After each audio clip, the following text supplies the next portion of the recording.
This Week in Gaming with Naomi Kyle. Forget everything you've heard about June gloom. This is June boom. I'm Naomi Kyle, and welcome back to This Week in Gaming. This week we're catching up on the latest addition to Game Pass, Sony's State of Play's big game announcements, and Google gives gaming another go. Say that 5 times fast. And with Summer Game Fest around the corner, we have our expectations for this year's biggest gaming celebration. Let's get it started. Xbox Game Pass, the greatest deal in gaming, is about to get even better after Microsoft has officially confirmed that the latest Call of Duty title, Call of Duty Black Ops 6, is going to release day one on Game Pass. That's right. In a new trailer release, we can also see that the game will feature historical figures like Bill Clinton, George H.W. Bush, Margaret Thatcher, and Saddam Hussein, set against the backdrop of the Gulf War. Expect dramatic, conspiracy-laden storytelling, as seen in previous Black Ops games. The game is rumored to launch this October, but as of right now, there is no official release date set for the game, but we can expect to hear more during the Xbox Games Showcase on June 9th. Sony held a State of Play presentation just before wrapping up the end of May. And if you didn't get a chance to see it, here's what you missed. The event kicked off with an extended trailer with gameplay footage from developer Firewalk's latest 5 vs. 5 first-person shooter multiplayer game entitled Concord. Concord launches on August 23rd of this year, and for a sense of what the game is looking like, think Overwatch meets Destiny. And the award-winning action-adventure God of War Ragnarok was announced to be coming to PC on September 19th, 2024. Then we saw a new title in the Dynasty Warriors franchise, which was revealed to be coming later in 2025. Then the dress-up adventure open-world RPG Infinity Nikki was announced and will be available for testing in the third quarter of this year. The dark action RPG Ballad of Antera was revealed and comes out later in 2025. And new games for PSVR 2 were also announced. The fantasy action RPG Skydance's Behemoth will be available in fall of this year, and Alien Rogue Incursion will be releasing during this year's holiday season. Gameplay for Marvel's team tactical multiplayer Marvel Rivals was shown during the event and still looks super fun. The martial arts action RPG Where the Wind Meets was revealed and unfortunately was not given a release date. The interactive horror thriller Until Dawn from 2015 is getting remastered and will release on PS5 and PC in fall of this year. Gameplay for the Path of Exile 2 was shown during the event, and couch co-op and cross-progression were revealed as added features. Path of Exile enters early access later this year. The horror classic Silent Hill 2 Remastered was revealed during the event and will be launching just in time for spooky season on October 8th. The first gameplay trailer for Monster Hunter Wilds was revealed, showcasing new monsters and mounts. Monster Hunter Wilds will be coming out next year in 2025. Then they closed out the entire event with a reveal of the highly anticipated Astrobot game. And speaking of that game, we mentioned in last week's episode that rumors were spreading about the possibility that a new title in the Astrobot universe would be revealed soon, and well, the rumors were true. Still, nothing could have prepared us for what was shown during the State of Play, of course. The new game, aptly titled Astrobot, was shown via a 3-minute trailer showcasing Astrobot's newest adventure that will take place across 6 galaxies and over 80 levels. Astro travels between worlds on his trusty dual speeder, which, as you can imagine, is a DualSense controller with jet boosters sticking out of the grip. You've gotta love it. At the end of each level, Astro will encounter a boss, which we can take out with any of the 15 new abilities he gains throughout his adventure. Along the way, he will encounter familiar faces from across the PlayStation universe who are set to aid him on his adventure. Astrobot looks like it draws heavily from Mario Odyssey's inventive gameplay combined with crossover elements of Kingdom Hearts. So if you're a fan of those franchises or anything in the PlayStation universe, definitely put this one on your radar. And I personally cannot wait to get my hands on this one. It's also a good thing because this game is only 3 months away, as it is set to release exclusively for PS5 on September 6th. So that round out everything we saw at Sony's State of Play. We'll have to see later on in the summer if they have anything else to announce, particularly at Summer Games Fest. Moving on to another fun game franchise, in celebration of Minecraft's 15th birthday last week, Netflix announced that it will be partnering with Mojang to develop a new animated series based on Minecraft. The show will be produced under the seasoned animation studio WildBrain, who is responsible for adapting other shows based on video games like Sonic Prime and Ninjago. There is not yet any details about what the TV series plot will be, or if it is just a nonlinear series of misadventures.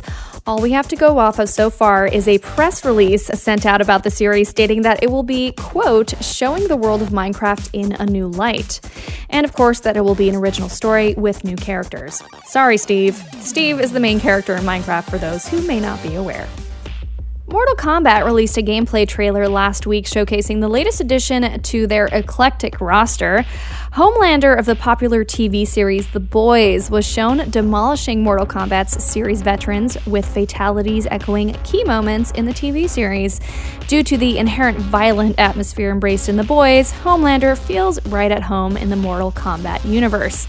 The DLC for Mortal Kombat 1 will be available to Combat Pack owners on June 6th and in wide release on June 11th. In last week's episode, our guest Leah Jewer and I discussed an interview that Sony conducted with Naughty Dog's creative director Neil Druckmann. Shortly after the interview with Sony, Neil had posted on Twitter that Sony had misquoted him. Well, now we have an update on that story. The interview in question has since been pulled completely from Sony's blog page and been replaced with a statement that reads, "We found several significant errors and inaccuracies. We apologize to Neil for misrepresenting his words and for any negative impact this interview might have caused him and his team." And with that, it seems to me the issue has come to a satisfying close, and peace has been restored once again in the gaming world. The definition of what it means to own a video game is becoming more and more loose with each passing year. The only surefire ways of owning a video game is owning the physical disc, or cartridge, or downloading the game onto a hard drive. While this is true for the first half, it may not be so true if the games you want to preserve were bought on Steam, as one Steam user learned this week. Steam user Delete12345 asked Steam support the following question. "I don't plan on dying anytime soon, but when I do, could ownership of my Steam account be transferred via a will?" To which Steam support replied, "Unfortunately, Steam accounts and games are non-transferable. I regret to inform you that your Steam account cannot be transferred via a will." These digital libraries, for many folks, aren't cheap by any means. So should platforms like Steam allow for the transfer of ownership via wills, treating them like any other valuable asset? It's a topic that definitely deserves more discussion, so stay tuned for more on this story with today's guest. Now, have you found yourself watching YouTube and you come across some sludge content? What is sludge content, you might ask? Well, it's that kind of content where there is one video playing on the top half of your screen and another video playing on the bottom half. Usually it's some form of gameplay. So you think to yourself, I don't like any of these videos now, but I just want to play Angry Birds or something like that. Well, thanks to YouTube Playables, now you can. YouTube Playables are games that are playable within the YouTube app. This is a new feature that was added, and there are currently 85 games available, and they can all be accessed on desktop, iOS, or Android devices. YouTube is, of course, owned by Google, who was recently burned by their venture into the gaming space with their cloud gaming system, Google Stadia. YouTube Playables reads to me as Google pulling a 180 and setting their sights on the casual gaming audience. The YouTube mobile app has over 10 billion downloads on the Google Play Store alone, leaving Google to cast a wide net into a very private, very deep well. So let us know if you end up checking out YouTube Playables and what you think by tagging me at Naomi Kyle on socials. I'll definitely be checking it out on my next big long-distance trip, most likely to be when I head back to Canada to visit family for the summer. Now it's time to go over the video games releasing this week. Today on June 3rd, The Elder Scrolls Online Gold Road releases on PC. On June 4th, Star Wars Hunters crashes onto the Nintendo Switch and mobile. Rolling Hills Make Sushi Make Friends rolls on PC and day one on Game Pass. Destiny 2 The Final Shape lands on PS4, PS5, PC, Xbox One, and Xbox Series X and S. Killer Clowns from Outer Space, the game, tumbles onto PS5, PC, and Xbox Series X and S. Fireside bursts onto the Switch and PC, while Songs of Silence shuffles onto the PC as well. Then June 5th, The Ancients releases exclusively on PC. On June 6th, Rabbids Legend of the Multiverse Return to Monkey Island and Assassin's Creed Mirage are ported over to mobile. The Smurfs Village Party dances onto all platforms, and then Chernobyl Liquidators radiates exclusively on PC. And on June 7th, A Dragon is Dead and Empires of the Undergrowth march onto PC. Game Pass is getting 2 games this week. On June 4th, the action platformer Firewalk and Rolling Hills Make Sushi Make Friends. It releases day 1. Amazon Prime subscribers can get 3 free games this week: Genesis Noir, Weird West Definitive Edition, and the classic from 2017, Star Wars Battlefront 2. The Epic Game Store free game of the week is not official yet, but is rumored to be Marvel's Midnight Suns, which will be available for download from June 6th until June 13th. Finally, on PS Plus, AEW Fight Forever, Streets of Rage 4, and SpongeBob SquarePants The Cosmic Shake will be available for download tomorrow, June 4th, throughout the month of June for PS Plus subscribers.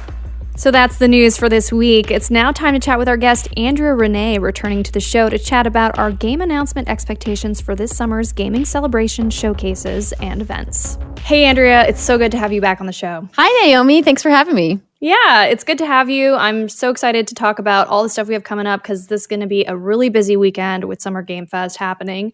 But I wanted to quickly touch on something that I found really interesting, which was a story this week about someone finding out that apparently for Steam account users, their games library, Steam says that they can't transfer them in a will or anything if anything happens where the unfortunate happens.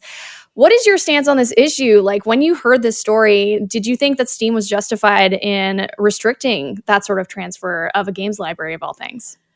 I absolutely think that they're justified because it's Valve's proprietary platform. And when you sign up to use Steam and sign up for a Steam account, you agree to the EULA, the end user license agreement, and all of those details are in it. So the burden is on the user. Does it mean it's good or ethical? That I think is a much longer discussion. In the era of digital rights management and how so many of our favorite entertainment properties across movies, music, and TV are going towards a digital system, this is becoming an increasing problem. I didn't think of it as an issue in the sense that why wouldn't you just provide access to your account via your username, your login email, password, security questions, etc.? Because that seems to me like an easy solution, even though technically, I hate to point out that that's also against Valve's EULA agreement. But are they actually going to send a lawyer down from on high if somebody else is accessing your account? Probably not. That's right. Yeah. Well, interesting take on that, and thanks for sharing your insight on that. What is? Let's take a look at this whole week because we had the kickoff. PlayStation announced they were having a state of play last minute, and then it happened last week. We got a bunch of stuff out of that. So it's the kickoff to all the summer kind of showcases that we're expecting in the game space. What were some of your highlights that you saw during Sony State of Play this week? Sony State of Play kicked off with Concord gameplay from Firewalk Studios. So this is a 5v5 first-person shooter that we've been anticipating for quite some time. We got a little tease of it last year during their State of Play in 2023. And the look that we got this year started with a really beautiful cinematic trailer that set up the narrative and some storytelling elements that we're going to experience in the game. But it didn't really prepare audiences for what gameplay was going to look like, which ended up looking very much like another popular 5v5 shooter, Overwatch. There was a lot of comparisons. Is this like Guardians of the Galaxy cross Overwatch? Is there space in the market for another shooter of this type when Overwatch has dominated the space for quite some time?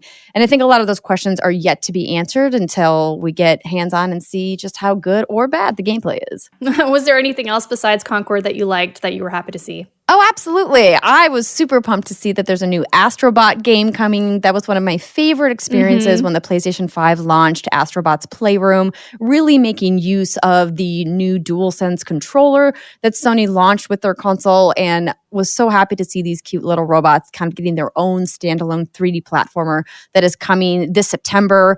Very excited to see that. And then also a nice look at Monster Hunter Wilds, the open world monster hunting game coming from Capcom in 2025. I was a big fan of Monster Hunter World. I played so much of it on my PlayStation 4.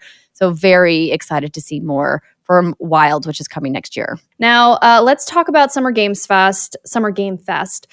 What do you think PlayStation has left, if anything, to show at that festival that we're going to have? I know they did a 1-2 punch last year with Marvel's Spider-Man 2 between their State of Play, their showcase last year, and Summer Game Fest Live, Jeff Keighley's produced event. But I honestly don't think that they're going to have another reveal. They've already said earlier this year that they are not putting out any new titles in their first-party studios, what they called their major franchises.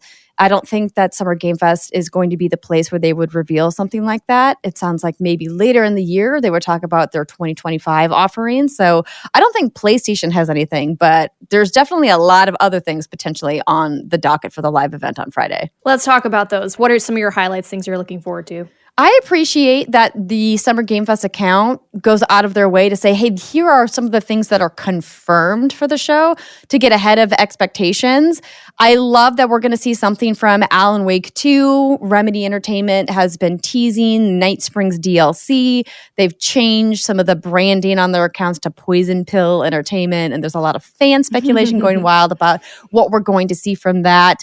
We also got a confirmation in the Summer Game Fest feed about 2K Games making a reveal. They said they plan to reveal the next iteration of one of their biggest and most beloved franchises, but left it at that. And to me, that means maybe Borderlands, maybe BioShock. And if I got either of those or both of those, I would be a very happy gamer. I'm very much looking forward to what's coming next in both of those franchises. And they recently acquired, I should say, Take-Two, the parent company for 2K, acquired Gearbox Entertainment this year from Embracer Group. So feels like what a great time in advance of the Borderlands movie premiere, which is happening in August, to announce a new Borderlands game. I would love that. But the surprise announcement that I think is coming, that we're getting more and more rumblings for, is Dragon Age Dreadwolf from EA and BioWare. There was a recent listing on the Xbox and PlayStation storefronts for this game. We know that they confirmed a reveal is coming summer 2024. What a fantastic place to finally give us a gameplay trailer on stage at Summer Game Fest. That's what I want, Naomi. I need some Dragon Age. Yeah, I miss that world. I miss even just having BioWare work on anything and have something to show, after Anthem and everything. And I have a huge, big place in my heart when it comes to Dragon Age Inquisition and playing that for such a long time. So yeah, I'm right there with you. Like a reveal of that, like a confirmation of that, maybe some information on when it might come out would be so fun. What about the other events happening around Summer Games Fest? Of course, we got so many other showcases happening that aren't particularly from Summer Game Fest, but will just be happening around the same time. Xbox, Ubisoft, anything in particular that you're looking forward from those showcases? All eyes are on the Xbox Summer Games Showcase because they've had a tumultuous couple of months between layoffs earlier this year, studio closures, some executives doing interviews, not really being clear about the direction of the brand and what's happening with with Xbox Game Pass. So I think that we are really going to have them under a microscope, and their team knows that, or at least I hope that they know that and are prepared for that. That said, what a great time to bring out a really big announcement for a first-party game like Gears of War 6. Now, one of the voice actors who works on that game maybe accidentally revealed that something is happening in June. Somebody in this voice actor's feed was like, when can we hear more? And they said, why don't you keep your eyes peeled in June? So I think Gears of War 6 would be a great way for them to kick off the show, and I would love to see more from that. We also haven't heard about what's going on with the Perfect Dark reboot that the Initiative and Crystal Dynamics have been working on, and feel like it's a good time for us to get an update on where is that game, what's going on with it. Otherwise, that game is probably in a bad way. So reassure us that it's in a good way, Xbox, and give us a look at it. Yeah. Anything from Ubisoft that you're excited to see? I know we got Assassin's Creed announced, but do you think they'd have anything else to showcase at their event? Absolutely. They've already confirmed that they're going to do a deeper dive into Assassin's Creed Shadows in June at Ubisoft Forward. So I loved the big cinematic trailer that they revealed, confirming what fans have been speculating about Assassin's Creed, previously codenamed Red, that it's set in this feudal Japan setting that fans have wanted for such a long time, with these two cool protagonists rooted in the deep history of that region from that time period. And what I love about Ubisoft and their teams is that they take extra special care to deeply research these time periods for historical accuracy, so much so that they've even put educational modes in the games, which I really love. I'm a deep Assassin's Creed fan, so I'm very pumped to see some of the combat changes that they're making, some of the stealth changes, some of the new systems that they're implementing. I mean, we're getting base building for the first time in an Assassin's Creed game, which is cool. They're implementing a seasonal weather system, so certain times of year you're going to be able to use certain gameplay mechanics and others you won't. I think that change to the formula is keeping it fresh for long-term fans like me. Yeah. Oh, that sounds like heaven, just playing Assassin's Creed in the winter or something, all cozied up. What about wild wishes, hopes, things that, are just kind of out there, likely won't happen, but that you would love to see? Like, we're talking Ubisoft right now, like, it would be crazy, but I would love to hear an update on Beyond Good and Evil, like what's happening with the sequel, or if anything is happening with that. Oh my gosh, you and me both, and millions of other fans out there. So on What's Good Games, we just did our annual Summer Game Fest predictions by a Magic 8 Ball. It used to be our E3 predictions by a Magic 8 Ball, and this came up when we were talking about Ubisoft. And now I asked the 8 Ball, is this the year that Ubisoft confirms that Beyond Good and Evil 2 is dead and that they've just canceled it and it's over, we should stop hoping? And the 8 Ball said no. So I was like, okay, so there's hope. There's hope that this game is still happening. But honestly, I have no idea. It feels like that reveal was so long ago, because it was 6 years ago that we got an update, and that game has been in development for well over a decade now. And so you kind of got to go, where are they at with it? Are they ready to show something? And Ubisoft has historically made some blunders showing games too early. And then when the finished product comes out, it's drastically different than the marketing materials that they previously showed off. And I think they've learned from that mistake. And so they're maybe holding their cards a little closer to their chest this time.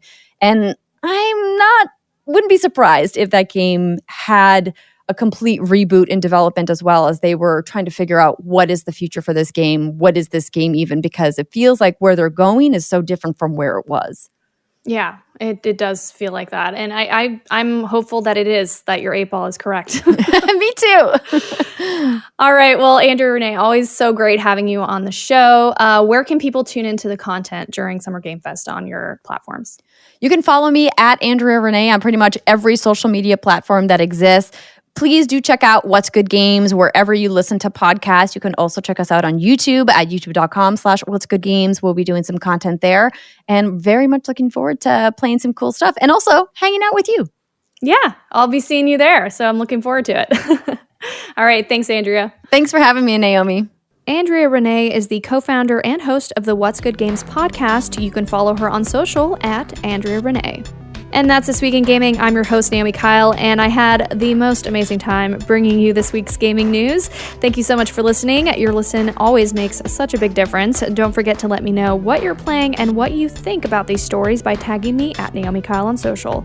From all of us here at This Week in Gaming, we wish you a gaming-filled week, especially with this upcoming celebration of games.